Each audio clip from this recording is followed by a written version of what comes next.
Brain সবচেয়ে বেশি পছন্দ এক নাম্বার হচ্ছে নীল কালার। অনেকে বোধহয় মনে করতেছে ভাই আপনি নীল কালার পরেন, নীল যেটা এটা ব্রেনের এক নাম্বার পছন্দ। সত্যি কথা বললাম, ব্রেন সবচেয়ে বেশি পছন্দ করে নীল। এবং এই জন্য আমি কিছুদিন আগে একটা প্রোগ্রামে বলছি যে স্টুডেন্ট সবসময় নীল কালি দিয়ে লিখবে তার পড়া সবচেয়ে বেশি মনে থাকবে। কেন? কারণ ব্রেন যেটাকে পছন্দ করে সেটা সহজে রিজার্ভ করবে। এই জন্য যারাই লিখবেন নীল কালি দিয়ে, এবং অনেকে কিন্তু মনে হয় জানে না, বিসিএস থেকে শুরু করে অন্যান্য পরীক্ষায় কিন্তু দুইটা কালি ব্যবহারের নিয়ম আছে, একটা হচ্ছে ব্ল্যাক আর একটা হচ্ছে ব্লু মানে নীল। সবুজ দিয়ে লেখা যাবে না, লাল দিয়ে তো টিচার খালি খাতা কাটবে, অন্য দুইটা রং বাদে অন্য কোনো রং ব্যবহারের সুযোগ নেই। ভাগ্য ভালো নীলের ব্যবহার করার সুযোগ আছে, নীল কালার দিয়ে লিখবেন, দেখবেন যে পড়াটা আপনার খুব সুন্দরভাবে ব্রেইনে রিজার্ভ হবে। ব্রেইনটা আল্লাহ বানিয়েছে এমনভাবে যে এই ব্রেইনটার জন্য সবচেয়ে গুরুত্বপূর্ণ এক নাম্বার খাবার যদি আমি বলি এক নাম্বার, তাহলে সেটা হচ্ছে ঘুম। প্রত্যেকে বলে গেছে না যে ঘুমটা খুব ইম্পর্টেন্ট। পরীক্ষা যখন আসে তখন অনেক অভিভাবক কি করে যে তুই সারাদিন পড়বি, 3-4 ঘন্টা 5 ঘন্টা ঘুমাবি। নো, এটা লিখে রাখেন প্রত্যেকে, পরীক্ষা যখন আসবে তখন ঘুমাইতে হবে বেশি। আমি বলছি লিখে রাখেন, পরীক্ষা আসবে ঘুমাইতে হবে বেশি, এটা এক নাম্বার। কি কারণে? আমরা যখন কোনো একটা জিনিস পড়ি তখন পড়াটা প্রথমে শর্ট টার্মে থাকে, একটা ছোট্ট বক্সের মধ্যে থাকে। ওই পড়াটা শর্ট টার্ম থেকে লং টার্মে যাওয়ার জন্য সবচেয়ে গুরুত্বপূর্ণ হচ্ছে ঘুম। তার মানে পরীক্ষা যত আগায় আসবে তত বেশি পরিমাণ ঘুমাইতে হবে। তাহলে বলেন পরীক্ষার সামনে ঘুমাবো কি বেশি না কম? বেশি, এক নাম্বার। 2 নাম্বার জিনিস, অনেকে আছে না পড়তে গেলে কয় যে ভাই পড়া মাথায় ঢুকতেছে না, সহজ বুদ্ধি শিখাই দেই। আপনি একটা কঠিন জিনিস পড়ার আগে শোনেন, কঠিন জিনিস পড়ার আগে একটু ঘুমাই নেবেন, কয় মিনিট? 5 থেকে 7 মিনিট অ্যালার্ম দিয়ে রাখবেন, ছোট্ট অ্যালার্ম। মানে অ্যালার্মটা হবে মিউজিকটা এমন যাতে পাখির কিচির মিচির এরকম, ভয়ের কিছু না।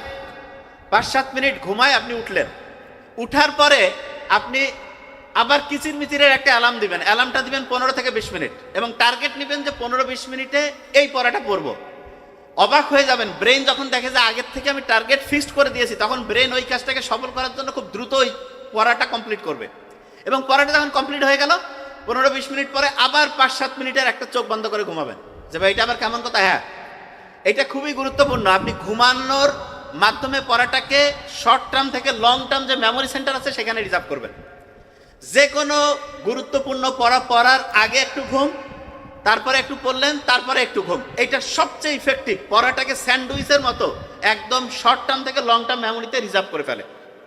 আরেকটা কাজ করবেন যেটা খুব ইম্পর্টেন্ট, বাড়িতে মধু গ্রামে গঞ্জে পাওয়া যায়, এরকম মধু আছে না? মধু আছে তো? বিজ্ঞানীরা দেখতেছে সারা পৃথিবীতে যতগুলো সুপার ফুড আছে তার মধ্যে যদি 1 নম্বরে রাখি, ব্রেইনের জন্য কাজ করে, রোগের প্রতিরোধ ক্ষমতা করে, তারপরে শরীরের লংজিভিটি বাড়ায়, চেহারা সুন্দর করে। একজন মোটা হইতে চাইলেও মধু খাওয়া যাবে, চিকন হইতে চাইলেও মধু। পার্থক্য কি? আপনি যদি মোটা হইতে চান যে আমি চিকন খুব মোটা হবো, তাহলে ঠান্ডা পানিতে মধু দিয়ে খাবেন।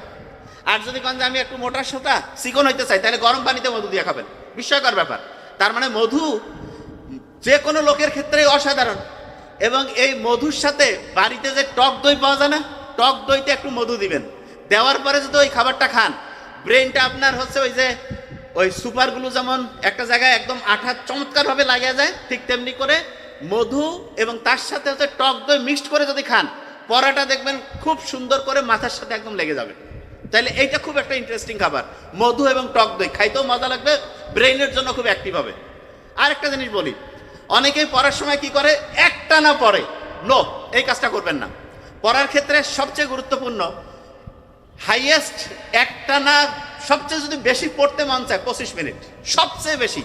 যে ভাই এটা হাইয়েস্ট 25 মিনিট, হ্যাঁ 25 মিনিট পড়ার পরে 5 মিনিট 7 মিনিট 10 মিনিটের রেস্ট, তারপরে আবার পড়বেন, আবার 5-7 মিনিটের রেস্ট, আবার পড়বেন, আবার 5-7 মিনিটের রেস্ট, আবার পড়বেন। কারণটা কি?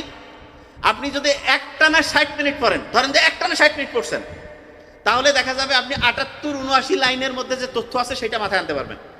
আর যদি আপনি 10 মিনিট পড়লেন 5 মিনিট রেস্ট, 10 মিনিট পড়লেন 5 মিনিট রেস্ট, 10 মিনিট পড়লেন 5 মিনিট রেস্ট, 10 মিনিট পড়লেন 5 মিনিট রেস্ট, তাহলে 1 ঘন্টায় 4টা 10 মিনিট পাইছেন, 4টা 5 মিনিট। 4টা 5 মিনিট চোখ বন্ধ করেছিলেন, একটু বুক ভরে শ্বাস নিছেন, ছাড়ছেন, হাঁটাহাঁটি করছেন, আর 4টা 10 মিনিট ঠিকভাবে পড়ছেন। এই 40 মিনিটে আপনার 107 থেকে 108 লাইনের মধ্যে যে পড়া আছে সেটা মাথায় আসবে। তার মানে আপনি চিন্তা করেন, পড়ার মাঝখানে মাঝখানে তখন আপনি বিরতি দেন, তখন পড়ার যে গতি সেটা বেড়ে যায়। আমরা অনেকেই অভিভাবকরা কয় তুই বারবার উঠিস কেন?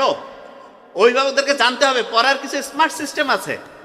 সে যদি একটা একটানা পড়ে তাহলে পড়া খারাপ হবে, আর সে যদি পড়ার মাঝখানে মাঝখানে গ্যাপ দিয়ে পড়ে তাহলে পড়াটা অসাধারণভাবে শর্ট টার্ম থেকে লং টার্ম মেমোরিতে যাবে। মোহাম্মদ সাল্লাম দুপুরের দিকে কাইলুল্লাহ করতেন না? দুপুরের দিকে দেখা যায় তো একটু চোখ বন্ধ করে ঘুমাই থাকতো, তারপরে উনি উঠতেন। বিজ্ঞানীরা এখন দেখছে ওইটাকে ওরা একটা স্পেশাল নাম দিছে, পাওয়ার ন্যাপ। লাভটা কি? কেউ যদি পড়ার মাঝখানে মাঝখানে পাওয়ার ন্যাপ নেয় তাহলে পড়ার গতি 500% বেড়ে যায়, 500%। তার মানে 5 গুণ পর্যন্ত পড়ার গতিটা বেড়ে যাবে। শুধু তাই না, আপনি একটা ইন্টারেস্টিং জিনিস দেখবেন, আমরা অনেক সময় ইসলামের খুব সুন্দর একটা নিয়ম আছে না, গাছ। আপনি যেই রুমে থেকে পড়েন সেই রুম থেকে যদি গাছ দেখা যায়, ওই রুমে পড়তেছেন, আর একজন আপনি আরেকটা রুমে পড়লেন যেই রুম থেকে গাছ দেখা যায় না, যেই রুমে পড়ার সময় গাছ দেখতে পাচ্ছেন সেই রুম থেকে পড়লে পড়ার গতি 225 থেকে 275% বাড়বে। তার মানে গাছের সাথে আমাদের ব্রেইনের অ্যাক্টিভিটি আছে। কেন?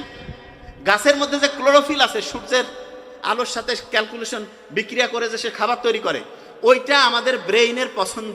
ইন্টারেস্টিং জিনিস বলে রাখি, আপনি যখন পড়া শুরু করবেন না, অনেকের আছে না একটা পড়া খুব ভালো লাগে আর একটা পড়া খুব খারাপ লাগে, এই দুইটাকে একসাথে ম্যাচিং করার বুদ্ধি আছে। যেটা আবার কেমন ভাই? হ্যাঁ, আপনি মনে করেন যে খুব আগেকার দিনে ওই যে হঠাৎ করে কুকুর কামড় দিছে, বলতেছে ভাই ওই যে কলা পড়া খাওয়াবে, খুব তিতা জাতীয় একটা জিনিস, কাজ করবে না, আমি বোঝার জন্য বলতেছি, কলার মধ্যে দিয়ে খাওয়াইতো।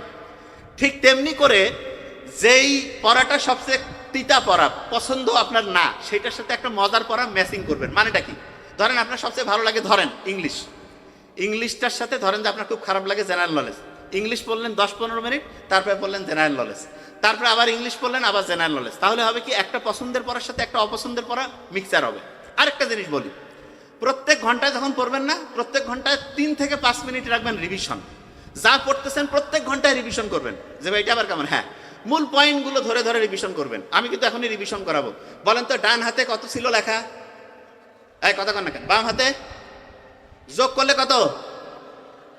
99টা আল্লাহর গুণবাচক নাম। বিয়োগ করলে 63। ইঁদুরের ঘটনা খেয়াল আছে তো? ওই যে ওইখানে টাচ করতেছিল, মজা লাগতেছিল। এইবার দেখেন আপনি একটা জিনিস, এই যে এখানে যত লোক আছে, যতজন আছে, প্রত্যেকের মাথার মধ্যে কিন্তু একটা নিউরন আছে। প্রত্যেকের মাথার মধ্যে একটা নিউরন আছে। একটা বলতে আমি বুঝাচ্ছি, এখানে 86 বিলিয়ন, মানে 8600 কোটি। এ কিন্তু কবে থেকে এ আসছে জানেন? আজ থেকে 5000 বছরের আগের থেকে সেইখানে আছে। আপনার সামনে যখন একজন লোক আসে না, আপনার ওই ক্যালকুলেশন শুরু করে যে এই লোকটা আমার ভালো চায় না খারাপ চায়, আমার বন্ধু না শত্রু। এসে আপনাকে মিষ্টি মিষ্টি কথা বলতেছে, কিন্তু আপনার মন বলতেছে ও আপনার ভালো চায় না। তাহলে বিশ্বাস করেন 95 থেকে 99% ক্ষেত্রে সে আপনার ভালো চায় না। যে এটা কেমন কথা? হ্যাঁ, কারণ আপনার বুদ্ধিতে গুলাচ্ছে না, কিন্তু ও তো 5000 বছর থেকে ও বংশ পরম্পরায় মানুষের বডি ল্যাঙ্গুয়েজ সবকিছু দেখেও ক্যালকুলেশন করে সুপার কম্পিউটার পাবে না, কিন্তু সে আপনাকে দেখাই দিবে যে এটা ঠিক, এটা বেঠিক। বুঝতে পারছেন আমার কথা আমি কি বলছি? খুবই ইম্পর্টেন্ট এই জিনিস। তাহলে আপনি মনের মধ্যে শয়তানি নিয়ে যদি একজনের সামনে যান, যে যদি বলেন যে ভাই তুমি হচ্ছে যে আজকে একটু খাবার খাও, কিন্তু আপনি মনের মধ্যে চাচ্ছেন যে না, না খাইলে ভালো। অনেকের বাসায় আছেন না, যাওয়ার পরে দেখবেন যে বলছে ভাই খাও বলতেছে, কিন্তু আপনার একটু হেজিটেশন লাগতেছে। তাহলে বিশ্বাস করেন সে মন থেকে চাচ্ছে না। আবার কারো বাসায় গেলেন, কিছুই বলতেছে না, খাইলে খাও না খাইলে নাও, কিন্তু আপনি দেখবেন খুব ফ্রেন্ডলি, খেয়ে ফেলছেন, ভালো লাগতেছে। তার মানে মনের এই যে ফিলিংসটা, এইটা ব্রেইনের 5000 বছরের অভিজ্ঞতা, এবং ওইটা সে ক্যালকুলেশন করে ওই অনুযায়ী সে হচ্ছে সাজায় ফেলে। এবং এই কারণে মনের যে সাথে যে কানেকশনটা যখন তৈরি হবে, তখন আপনার যে কোনো জিনিসে আপনি অসাধারণ হবে।